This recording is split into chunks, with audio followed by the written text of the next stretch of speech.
السلام عليكم أصدقائي. طبعا أثناء زيارتي لأحد الأصدقاء شفت بس شغلة كلش حلوة.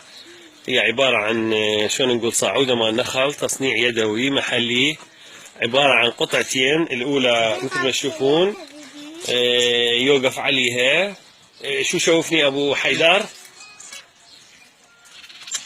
أسأل القطعة الأولى يوقف بشكل طبيعي. ارفع علي فوق، ارفعها صعدها. يستقر على الأولى، مو رفع الأولى يرجع يرفع الثانية بهالصيغة. استمر. بهالصيغة عملية كلش لطيفة وأمينة وحلوة. يعني هذه بصراحة أول مرة أشوفها ولفتت انتباهي وحبيت أشوفكم إياها. أثناء الدوران تفر هذه القطعة هنا. تفرها على كل الناحية. عافية عليك، حتى تستطيع مثلا إذا تكرب السعف أو إنه تلقح تحوش تمر بالضبط ومستقر.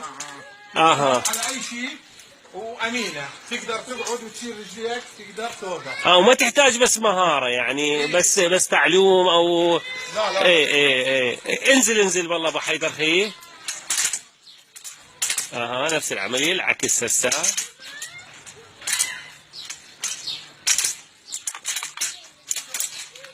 هي بالاصل منين؟ من الديوانيه قلت لي له وين؟ من الديوانيه، بس الموزع جميله. موجوده يعني. موجوده. انا اول مره اشوفها، فشي حلو كلش حلو.